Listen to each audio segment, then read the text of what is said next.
All right. Hello, everybody. First and foremost, let me apologize. I usually go on at 9 a.m. Eastern on Sunday mornings, but we had a big snowstorm here and we lost power. So I was unable to go on. I was also unable to notify that I was going to be able to go on right at that point in time meeting because I couldn't access YouTube. So my apologies there. But I want to talk about this now, okay? And I'm going to get right into talking about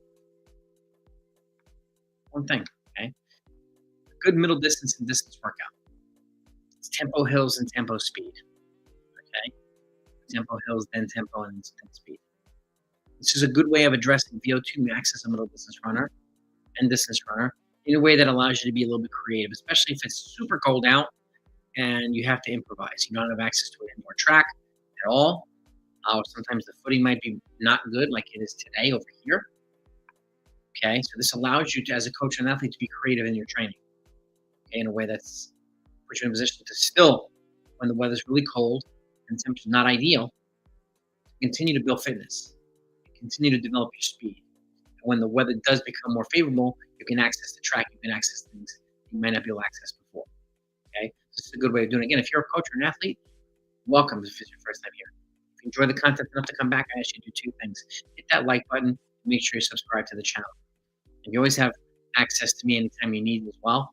My email address is blackbeltrunningcoach@gmail.com. Again, blackbeltrunningcoach@gmail.com is my email if you ever have questions. And during the lives, you can put any questions you have in the comments. I'd be more than happy to answer them live time while you're asking them. Sometimes one question leads to two, leads to three, leads to four, leads to five. It's a good thing. And I enjoy getting questions. It shows that you want to learn. Okay? So again, I'm going to show you the evolution from two different types of workouts, how you can progress from one to the next. Even if you're middle distance or distance, it's really up to you to decide as a coach or an athlete which one you feel is most appropriate.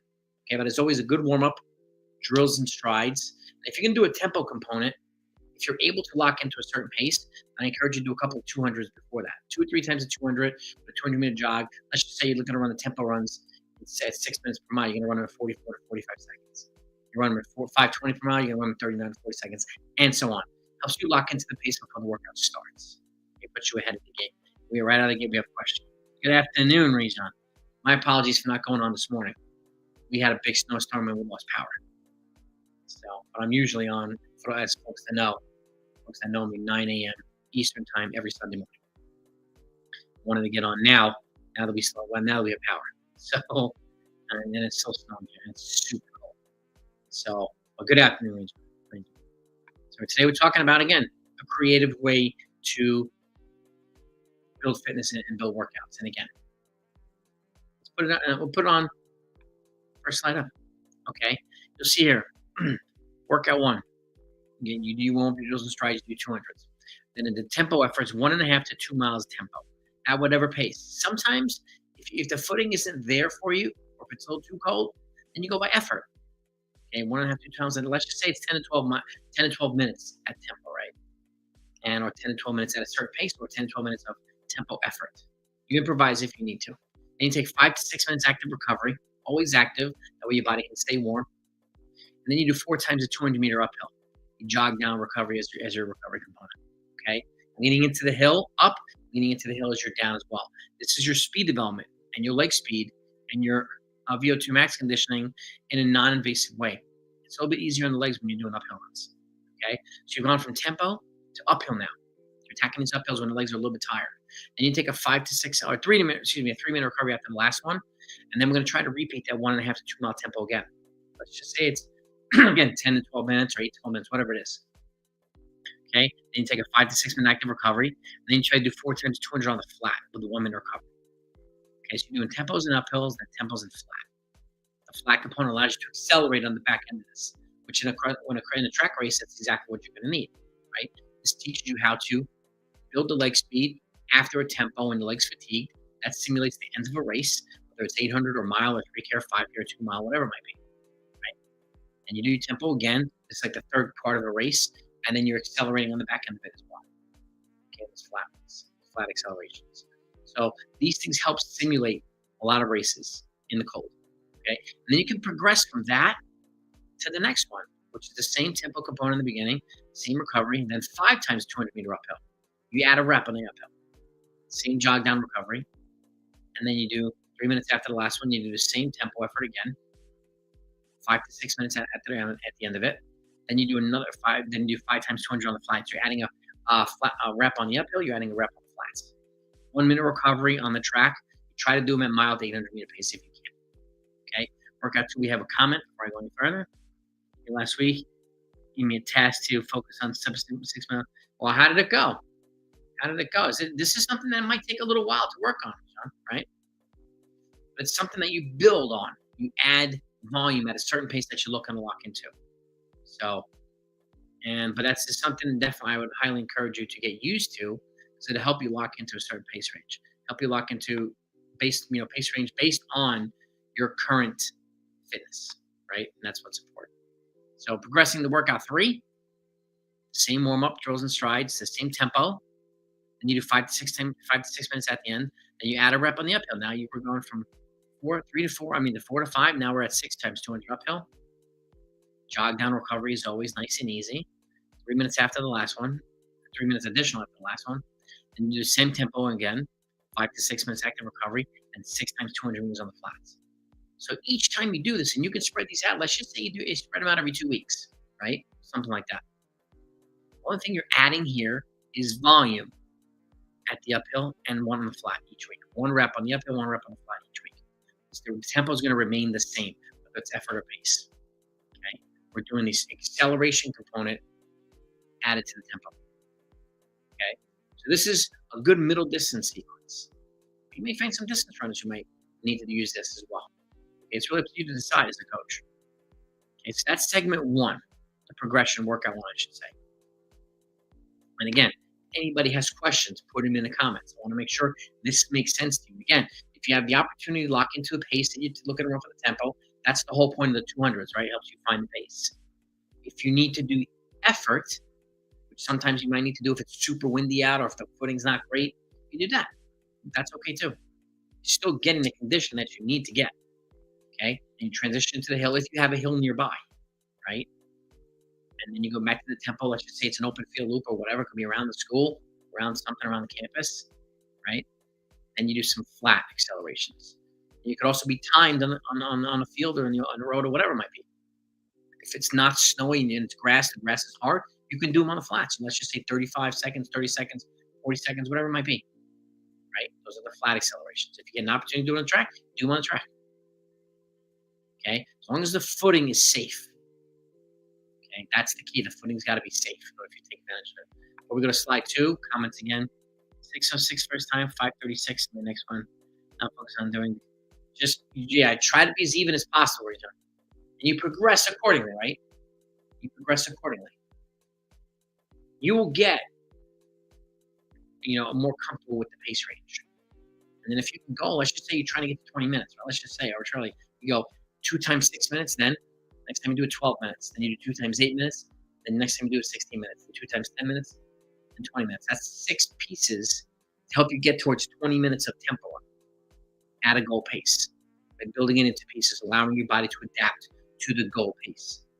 Okay? There's 2 minute recovery generally are approximately 2 minutes in between the 2 reps. Right? So it's 2 times 6 minutes, 2 minutes in between. Next time you do, you try to combine the 6 minutes together without the rest. That's the 12 minutes. This is how you can monitor your progression on tempo runs in a way that don't feel like you have to go out the door right now and do 20, 25 minutes. A lot of folks have done that and they fall apart at a certain point. That can be frustrating, can be discouraging. This is a way to prevent doing that. Okay? You can do this as well, and you can even if it takes the whole season to get there, once you get there, you're set up nicely. Okay? This is a safe way to do it, a smart way to do it. Right? Now, let's get to the second slide. We only have 2 slides today. Okay? This is more distance oriented now. Okay, so the same thing here. Warm up, drills and strides, right? A couple 200s. Then you do your 1.5, 2 mile tempo. Some folks might need to do 2 to 2.5 miles. I'm just sticking with 1.5 to 2 miles right now, since you're doing it twice. Take the 5 to 6 minute active recovery. Now we're doing 300s. Okay, 100 meters longer. So it's 3 times the 300 uphill now. Same jog down recovery. Okay, you take 3 minutes after the last one, additionally, once you jog down. Then you do the same tempo, same 5 to 6 minute recovery after the tempo, and 3 times the 300 on the track, on the 100-meter jog. Okay, you can do this at mile pace if you can. You can progress from 3K to mile pace. A little bit longer rep now, okay, in between the tempos and after the tempo. Okay, it's a little bit more of a distance-oriented type thing, but you may be able to do this for middle distance runners. Again, it's up to you to decide which one's most appropriate. Sometimes you want your distance runners to work on a little speed, you can do the 200 effort one. Sometimes you want your middle distance runners to work on some strength, you can do the 200 to 300. It's really up to you. I want to give you options that you can play with. Okay, and then you progress from that to workout 2, which is again your same warm-up drills and strides, your 200s, then your tempo effort, 5 to 6 minutes. Now you go from 3 to 4 times 300. You added a rep of 300. So 4 times 300 uphill, jog down recovery. Remember, you're leaning into the hill as you go up, leaning into the hill as you come down. That way you stay perpendicular. It's better for your lower back. It's better for your joints, your Achilles, your knees, and everything like that. That's why you lean into it. Okay. Then you do your tempo effort, 5 to 6. And then you do 5 to 6 minutes after the tempo, and then you do 4 times 300 on the flat. You can do them as close to mile pace as you can. That's a good thing. If you need to jog a little bit more than 100, you jog a little bit more than 100. But you can progress from 3K to mile pace here. You're jogging 100 meters on the track. And then you progress towards workout 3. And again, you can spread this out every 2 to 3 weeks if you like. Okay. You do your tempo component, 5 to 6 minutes. Then now you go into 5 times the 300 uphill. Okay, adding a rep again. Jog down recovery. Or timed effort uphill. So let's just say the 200s, if you can't measure out a 200-meter effort, you do, let's just say 40 seconds on the uphill. Right? Something like that. And then the 300, you can go up to 60 seconds on the uphill. 50, 60 seconds. But it's up to you to decide. Okay, it's a little bit longer than your 200. I would just say adding 20 seconds into one uphill. Okay. So 5 times 300 uphill, you jog down recovery, 3 minutes after the last one, once you get down, and do your second tempo effort. Take the 5 to 6 minute recovery, and then you do 5 times the 300 on the flats. So you're adding a 300 effort each week after the tempo and in between the tempos. Okay, that's the progression here. So you've got 2 options here, and again, it's you having more options is a good thing. And again, you can progress from this too, right? You can progress from the 2 segments of tempo, and you can take out the acceleration. You can combine the tempos and try to get to 20 minutes at a certain point, or 4 miles, whatever. And then you can do that. You can do some 300s on the back end or 200s on the back end. After 20 to 25 minutes, tempo is different than accelerating after 10 or 12 to 15 minutes. It's different. Okay. But I've also put out workouts, and I'm going to continue to do this too. You do an abbreviated tempo. Let's just say you do 2.5 miles. That's 15 minutes. Then you do a track specific workout afterward. That way you get your VO2 max component in your tempo, and then you get your race specific pace work afterward. And again, doing it when the legs are already a little bit fatigued from the tempo is a good way to determine how fit you are, how fit your athletes are, right? So those are the 2 slides. So you have your tempos, your uphills, your tempos, your flats, accelerations. But like I said too, if the footing is not safe, base it, okay, accordingly. If you have access to do it on an indoor track, you do it on an indoor track. That's fine, okay? But if you don't, you can do them outside. As long as the footing's safe, you can just time efforts if you need to, especially if it's windy out. Okay, you don't want the wind blowing you all over the place. As long as you stay safe and you're not rolling your ankle and stuff, this is a very good workout that you can do to get fit all throughout the winter season, the indoor track season, in a way that doesn't put too much pressure to lock into goal paces. Because I know it's very hard to lock into specific goal pace ranges in a workout in the winter when it's cold, windy, and all that stuff. It's really hard to do. And it's frustrating when you can't lock into the paces. These workouts allow you to kind of deviate from that while still developing fitness. That's the whole point, right? Get your fitness, your VO2 max, get your strength conditioning there with your uphills, get your speed work on the back end with the flat accelerations.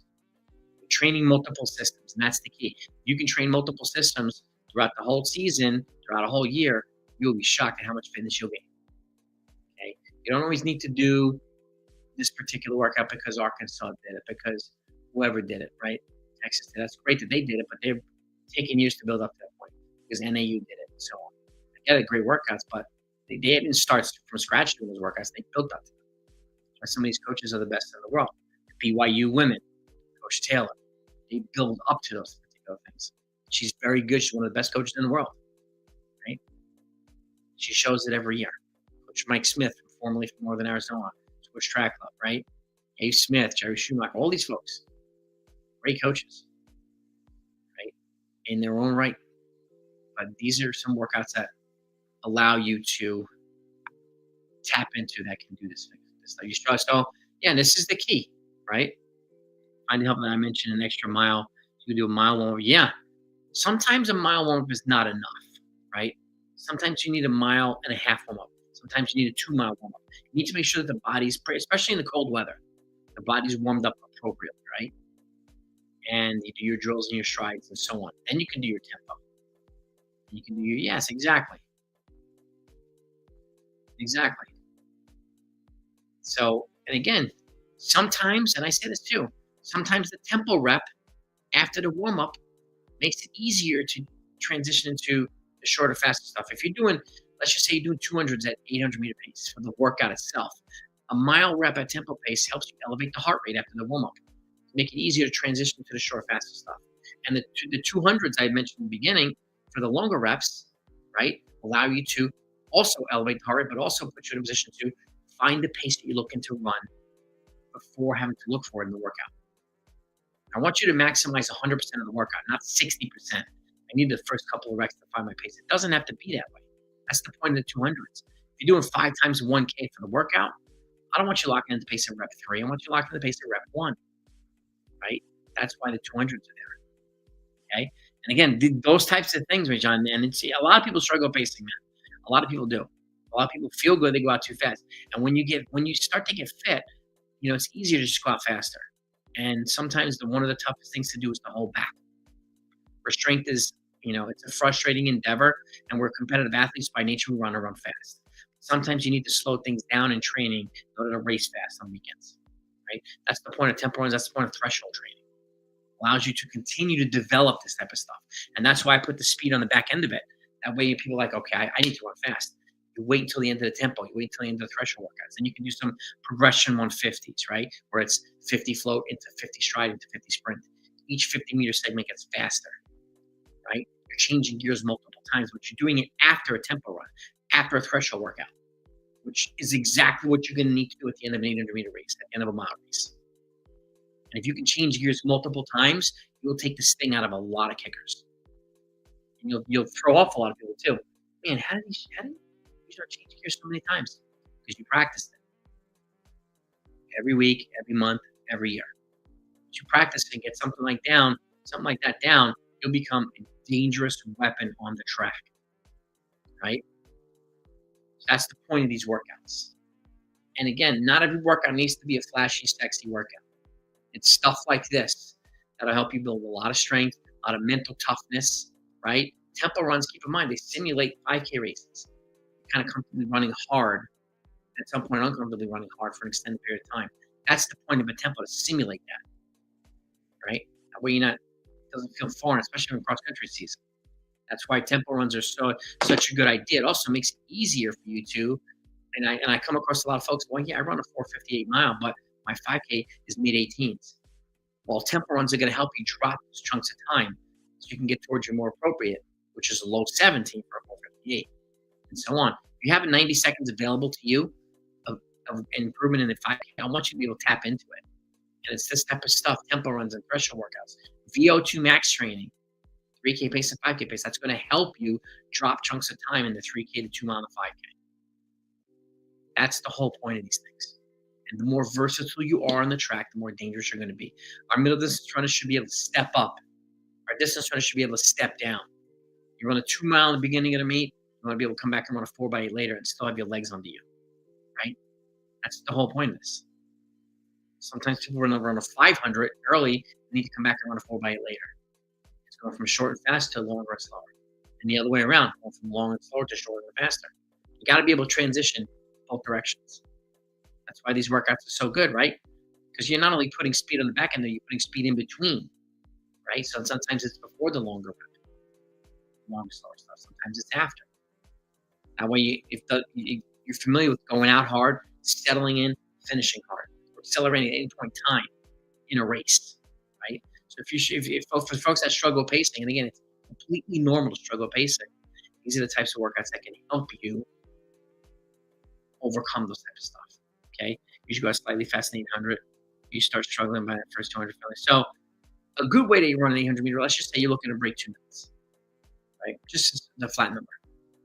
A lot of folks I go on 25. Try to go on 28, 29. Let the people come. Go ahead. And then run the next 400 at your goal 800 meter pace. So 59.60. Now you're at 129, 128, ready for the last 300, for the last 200. Where these folks ran 25, and then they came back in 64. They're also at 129, 120, whatever. But you ran it evenly. You're in a much better position to finish strong than they are. That's why it's so important to go out strategic in 800. You get as close. I mean, you might be a minute, a second fast, which is fine. But if you're looking to break 2 minutes, you don't need to go on 25. You don't need to do that. Okay, especially if I'd rather you finish at 25 than start at 25. And you can train that way to get you in a position. I'd rather people who run the mile be able to finish the 800 meter pace. People that run the 3K be able to finish a mile pace. People run the 5K be able to finish a 3K pace.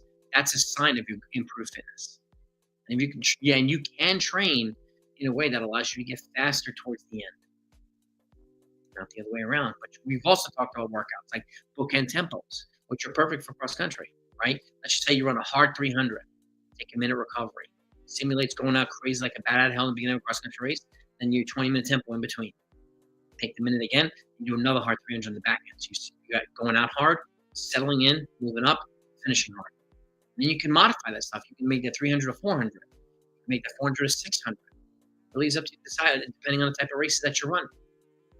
If you know the state course, if you know the nationals course, you can design workouts accordingly to put you in a position, put your athletes in a position to be ready for this type of stuff. If you look at some of the cross-country races, the conference ones, the big ones, people go out like a bat out of hell. And a lot of them just come back to you. You don't know when to come back. They don't know when to come back to you. But if it's a go out and flat, and then the middle of the race is all hills, a lot of folks don't come back to you. If you don't go out way too fast, you don't have lactic in your legs. You don't have this chest burning sensation. It allows you to attack the middle of the race where other people are trying to hold on to their life. Then you're in a much better position, whether it's cross country or track. You're in a much better position to finish stronger than they are. And that's the point. Okay? Train the way you race and also race the way you train. Okay? It's biblical to me. I preach it till I'm blue in the face.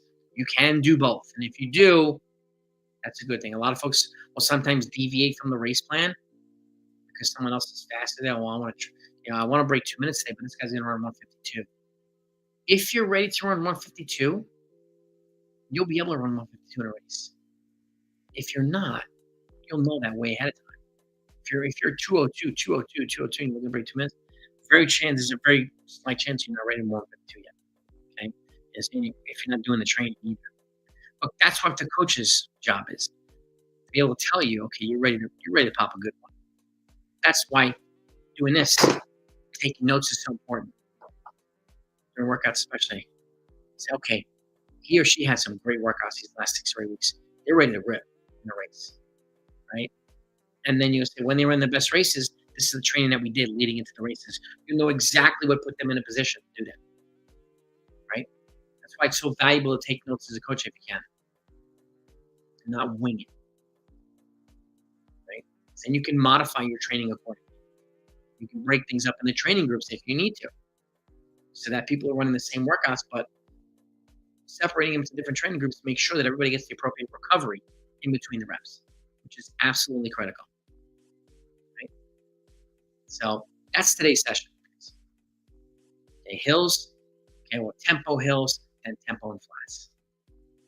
In a way that allows you to break them up into pieces. But again, it's up to you. You can put it together if you like.